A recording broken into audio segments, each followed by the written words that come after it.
আছে আমার প্রথম ভিডিওতে বলা প্রথম কথা, বাঙালির ভ্রমণ তালিকার প্রধান 3টি নাম দীপুদা। এই দীপুদার দীঘা আমরা প্রথম ভিডিওতেই তুলে ধরেছি, দার্জিলিংটাও না হয় পরে দেখা যাবে। চলুন এখন ঘুরে আসা যাক হিন্দু ধর্মের প্রধান 4টি ধামের এক ধাম স্বর্গধাম পুরী থেকে, যেখানে প্রাচীন গাথাগুলি আজও জীবন্ত। গুড মর্নিং, এখন হচ্ছে সকাল 7টা আর আমরা সকাল সকাল বেরিয়ে পড়েছি সমুদ্রে স্নানের জন্য। যেহেতু আমরা আছি স্বর্গদ্বার সি বিচের সোজাসুজি, কালকে স্নান করেছিলাম স্বর্গদ্বার সি বিচে, তাই আজ একটু এগিয়ে যাব, লাইট হাউস সি বিচের দিকে এগিয়ে যাব। লাইট হাউস সি বিচটা ওখানে এক্সপ্লোর করব, ওখানে কি আছে না আছে একটু দেখবো ঘুরে। তারপর লাইট হাউস সি বিচে আজকে সকালে স্নান সারবো, তারপর ফিরে এসে বাজারটা এখানে কাছাকাছি বাজার কি আছে, মাছ বাজার, সবজি বাজার, সমস্ত কিছু তোমাদেরকে দেখাবো। চলো এখন যাওয়া যাক লাইট হাউস সি বিচে। এই দেখো মোটামুটি আমরা আছি একদম স্বর্গদ্বার সি বিচের একদম মাঝামাঝি ধরো। কালকে আমরা যেখানটাতে ঢুকেছিলাম প্রথমে সেখানটাই যাব, তারপর সমুদ্রের পার বরাবর আমরা এগিয়ে যাব লাইট হাউস সি বিচের দিকে।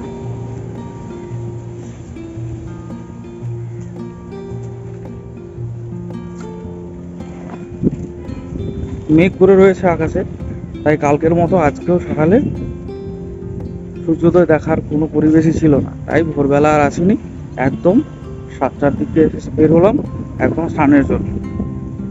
আর এখানকার দোকানপাট বাজারপত্র মোটামুটি ওই 7টার দিক করেই খোলে, তাই ওর আগে লোক এলেও খোলে না, সেই জন্য দেরি করেই বেরোলাম।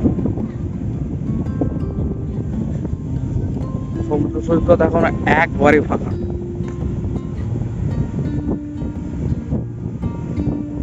লাইট হাউস বিচটার দিকে লোক এখনই স্নান করা শুরু করে দিয়েছে। দেখো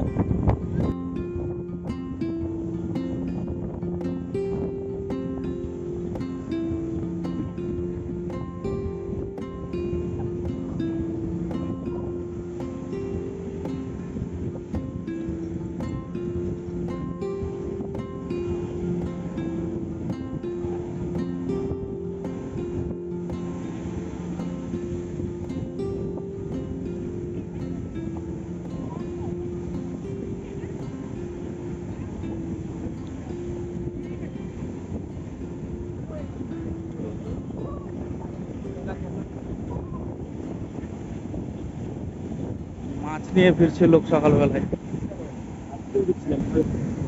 কালকেও লক্ষ্য করেছিলাম লাইট হাউস সি বিচের দিক থেকে লোকগুলো যখন এই দিকে ফিরছিল স্বর্গদ্বার সি বিচের দিকে, তখন হাতে সবাই মাছ নিয়ে ফিরছিল। এর মানে ওখানে জেলেদের নৌকো ওখানে হয়তো লাগে, ওখানে সে মাছ তোলা হয়, ওইটাই দেখতে যাওয়া হচ্ছে এখন লাইট হাউস সি বিচের দিকে, যে ওখানে জেলেদের নৌকো পাওয়া যায় কিনা আর মাছ বিক্রি হচ্ছে কিনা। জেলেদের নৌকো থেকে মাছ এলেই যে ওখানেই বিক্রি হবে এমন কোনো কথা নেই, সেই মাছ চলে যাবে সোজা মাছ বাজারে, তাও হতে পারে, ওখানেও বিক্রি হওয়ার সম্ভাবনা আছে। ওইটাই দেখতে এখন যাওয়া হচ্ছে লাইট হাউস। আমার পেছনটা স্বর্গদ্বার বিচ, দেখতেই পাচ্ছ কতটা খালি। এবার সামনেটা দেখাচ্ছি, দেখো লাইট হাউস বিচে ভিড়টা, ক্রাউডটা খালি দেখো। কারণ হোটেলগুলো স্বর্গদ্বার বিচের ওইদিকে যতটা দাম বেশি থাকে, লাইট হাউস বিচের দিকে হোটেলগুলো কিন্তু ততটাই দাম কম থাকে। এদিকে তুলনামূলকভাবে লাইট হাউসের দিকে যে হোটেলগুলো, এটাতে তুলনামূলক ভাড়া অনেকটাই কম থাকে, সেই জন্য বেশিরভাগ বেশি এইদিকেই থাকা পছন্দ করে। এদিকের ভিড়ের পার্থক্যটা শুধু দেখো, আমার পেছনের দেখতেই পাচ্ছ একদম জনশূন্য বলা যায়, কিন্তু সেই একই সময় লাইট হাউস জিনিসটা এখন দেখা যাচ্ছে। এই দেখো সবে সকাল 7টা বাজে, এখনই ভিড়টা দেখো।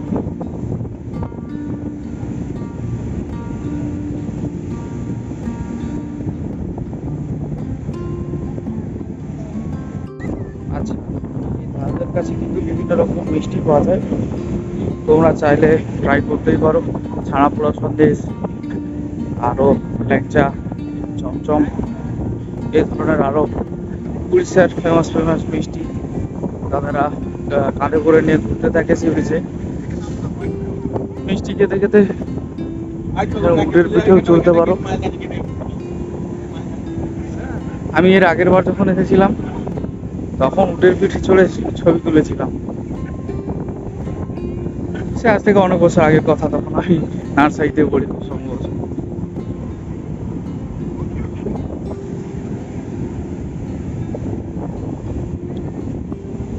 আচ্ছা,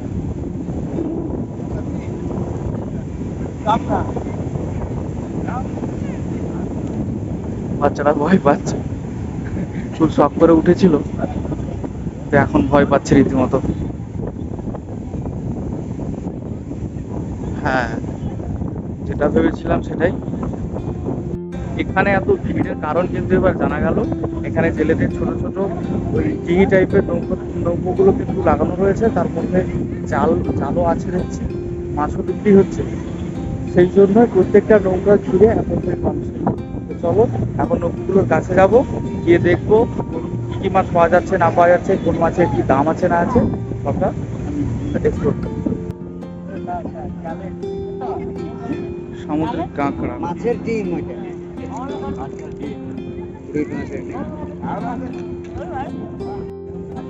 জাল থেকে মাছ ছাড়ানো চলছে এখানে।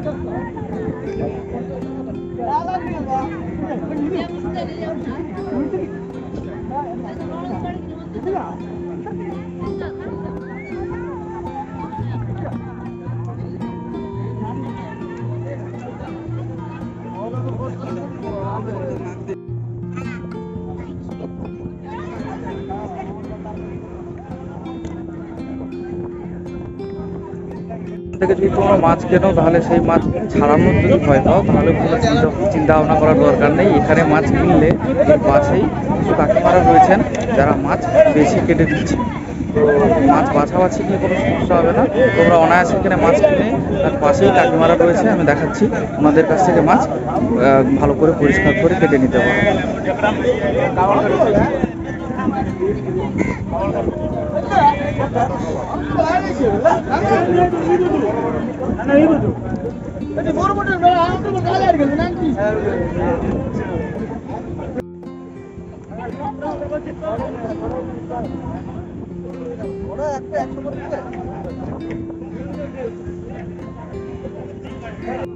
এরকম প্রায় প্রতিটা এরকম নৌকার পেছনে কোনো না কোনো কাকিমা জেঠিমাকে দেখতে পাবে যারা মাছ ফুটিয়ে দিচ্ছে, একদম কোনো সমস্যা নেই। আচ্ছা, এইখানে একটা শঙ্খ দেখতে পাচ্ছি।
আচ্ছা, এগুলো সামুদ্রিক চিতল মাছ।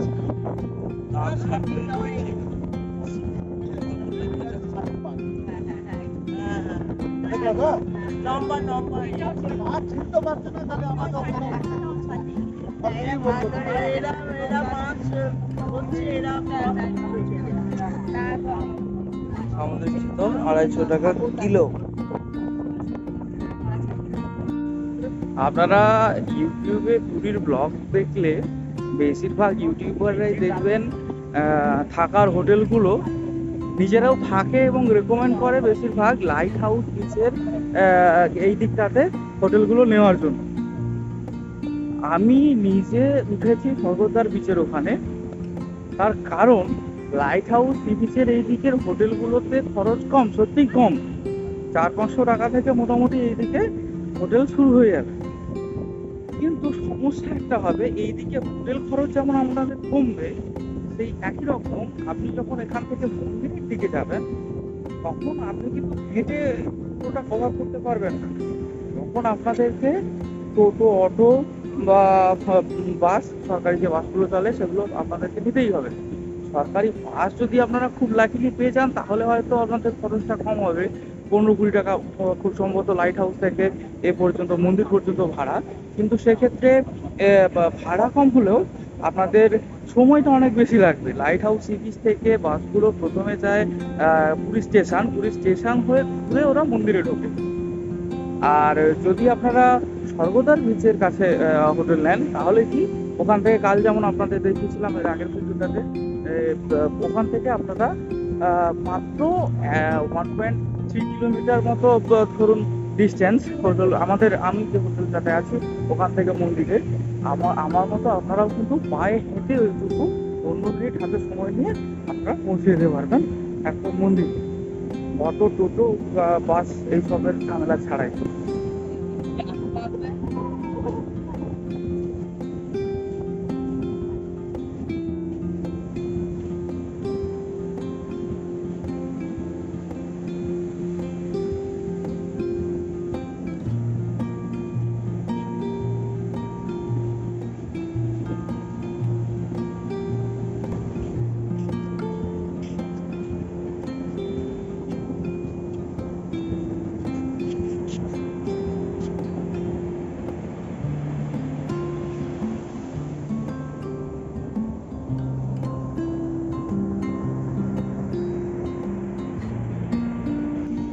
এই বাসগুলোতে করেই কিন্তু আপনারা স্বর্গদ্বার থেকে হোক, লাইট হাউস, এগুলো একদম ওইদিকে লাইট হাউস থেকে একদম ছাড়ে, লাইট হাউসের দিক থেকে একদম এগুলোতে করে আপনারা সোজা মন্দির, স্টেশন সমস্ত কিছু এই বাসগুলোতেই চলে যেতে পারবেন।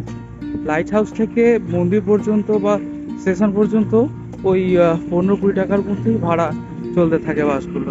অটো, টোটোতে কিন্তু খুব বেশি ভাড়া।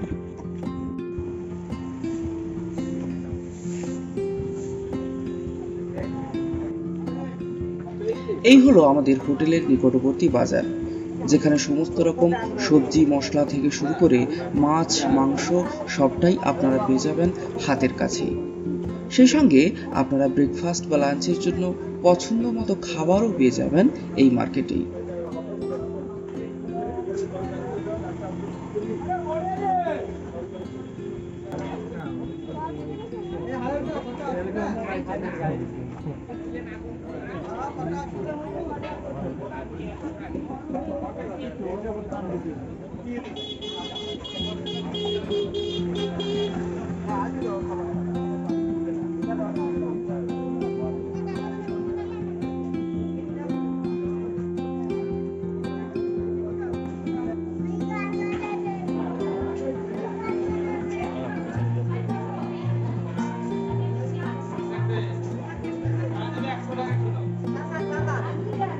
সবগুলো নিয়ে যাবে 150 টাকা, সকালে ধরা সমুদ্রের মাছ সবগুলো 150 টাকা, 40 টাকা।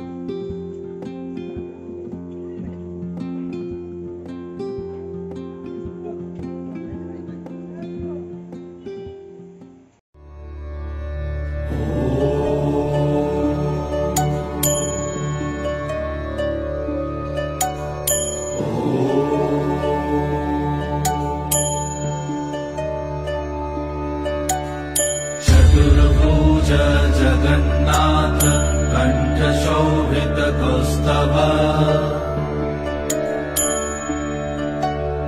पद्मनाभ वेद गर्भ चंद्रसूर्य विलकना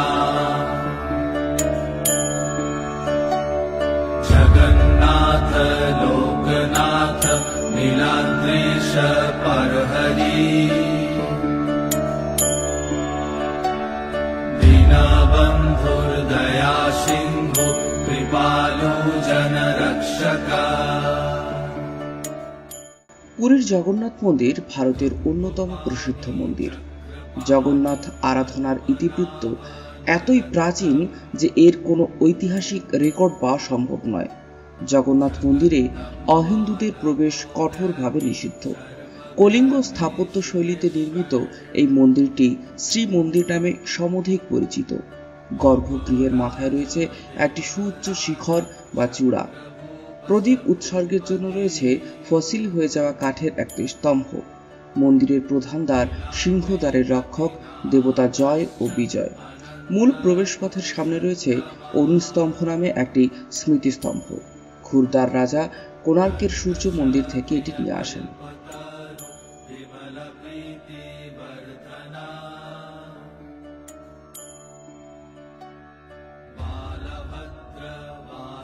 পুরীর মন্দির চত্বর কিন্তু এখন আর আগের মতন অপরিষ্কার না। প্রত্যেকটি প্রবেশ পথে রয়েছে এরকম জুতো, মোবাইল, ক্যামেরা রাখার ফ্রি কাউন্টার। সেই সঙ্গে রয়েছে পুরুষ, মহিলা সেবায়েতের জন্য আলাদা আলাদা শৌচালয় ব্যবস্থা।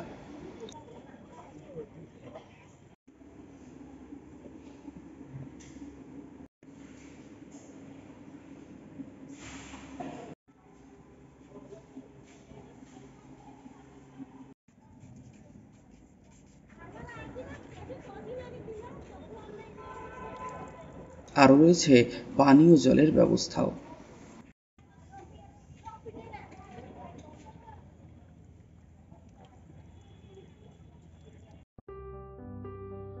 মন্দিরের দক্ষিণ দিক জুড়ে গড়ে তোলা হয়েছে এরকম সুন্দর বাগান, যেখানে বসে সময় কাটানোর জন্য সুব্যবস্থাও রয়েছে।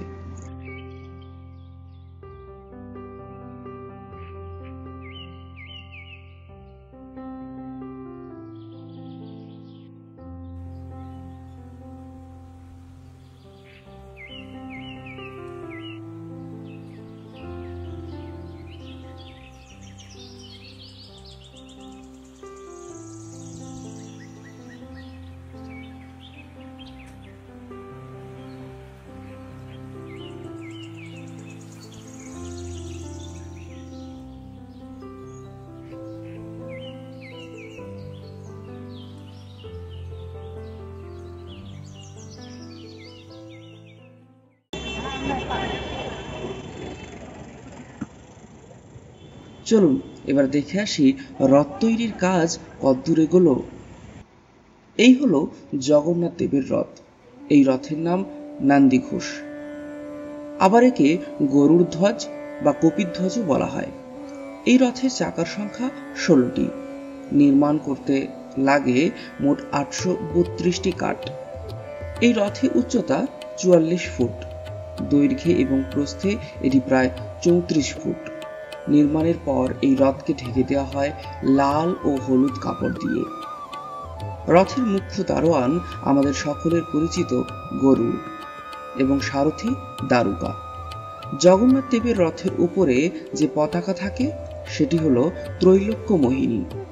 এই রথের 4টি ঘোড়ার বর্ণ হয় সাদা।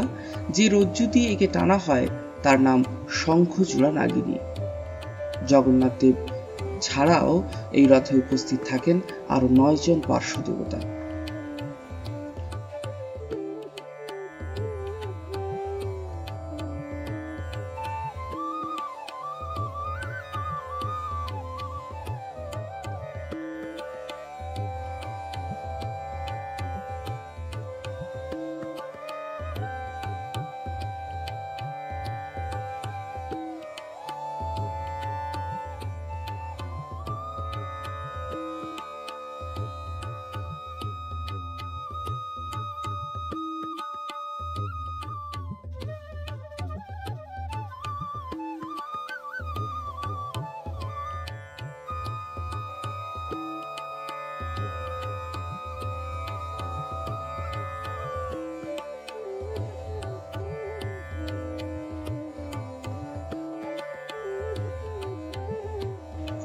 এই হলো জগন্নাথ দেবের দাদা বলভদ্রের রথ। এই রথের নাম তালধ্বজ, আবার একে লাঙ্গলাধ্বজও বলা হয়। এই রথের চাকার সংখ্যা 14টি। নির্মাণ করতে লাগে মোট 763টি কাঠ। এই রথের উচ্চতা 43 ফুট, দৈর্ঘ্যে এবং প্রস্থে এটি প্রায় 33 ফুট। নির্মাণের পর এই রথকে ঢেকে দেওয়া হয় লাল এবং নীলচে সবুজ কাপড় দিয়ে। রথের মুখ্য দারোয়ান বাসুদেব এবং সারথি মাতন। বলভদ্রের রথের ওপর যে পতাকা থাকে সেটি হলো উন্নানি। এই রথের 4টি ঘোড়ার বর্ণ হয় কালো। যে রজ্জু দিয়ে একে টানা হয় তার নাম বাসুকি নাগ। বলভদ্রদেব ছাড়াও এই রথে উপস্থিত থাকেন আরো 9 জন পার্শ্ব দেবতা।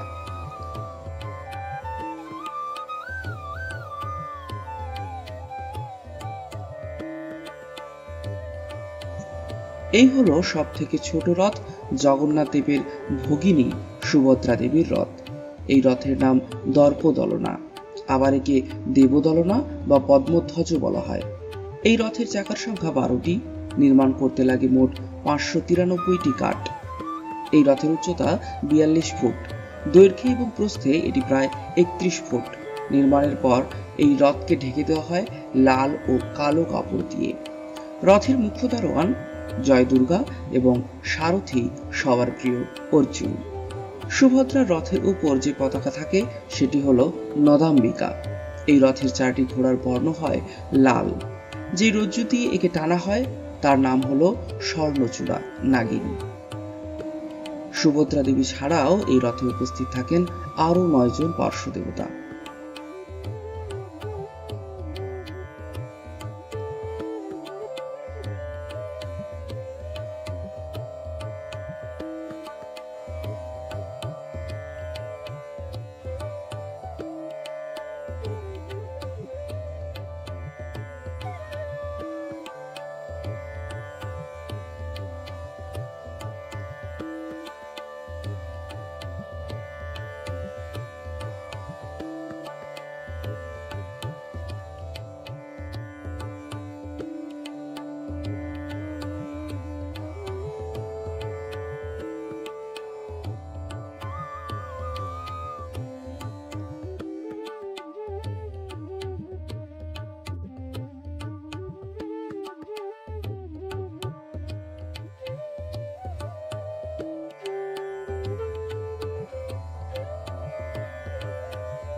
এই স্থানে অনুষ্ঠিত হয় ভগবানের ঝুলন যাত্রার অনুষ্ঠান।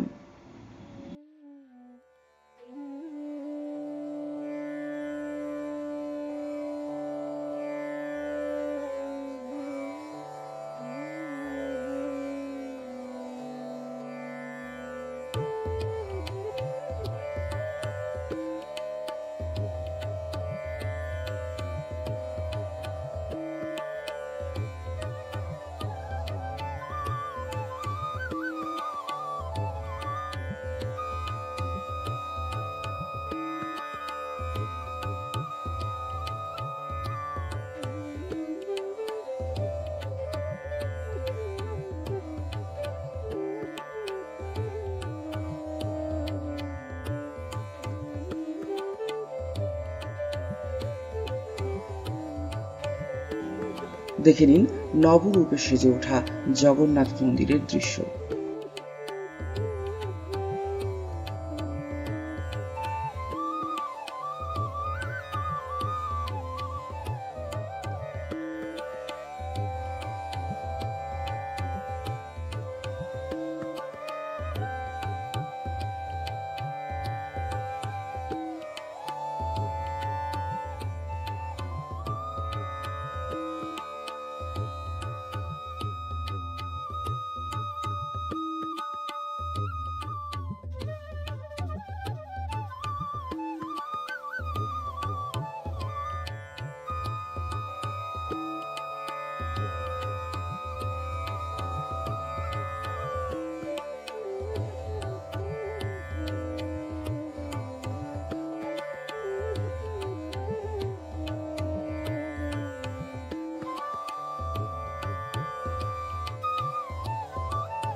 পুরীর জগন্নাথ মন্দিরের চূড়ায় রোজ নিশান বাঁধার নিয়ম দীর্ঘকাল ধরে চলে আসছে।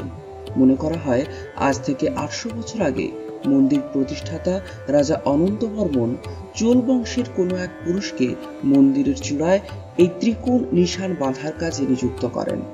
সেই থেকে রোজ ওই নির্দিষ্ট বংশের দুজন পুরুষ মন্দিরের চূড়ায় ওই নিশান বাঁধার কাজটি করে আসছেন। এরা গরুর সেবক নামে পরিচিত। কথিত আছে, যদি কোনোদিন ওই নিশান বাঁধার কাজটি বন্ধ হয়ে যায় তাহলে 12 বছরের জন্য জগন্নাথ দেবের মন্দির বন্ধ হয়ে যাবে।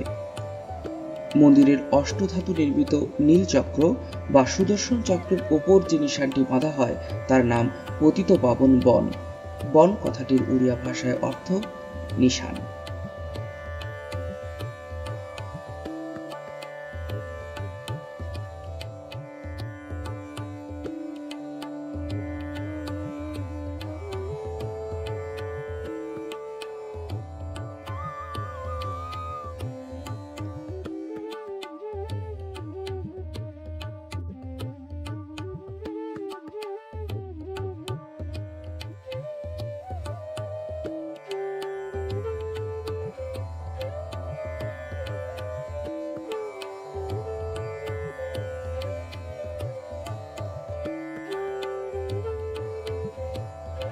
এবারের মতন বিদায় জানাই স্বর্গধামকে।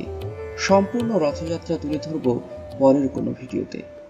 ভিডিওটি ভালো লেগে থাকলে অতি অবশ্যই একটি লাইক করুন।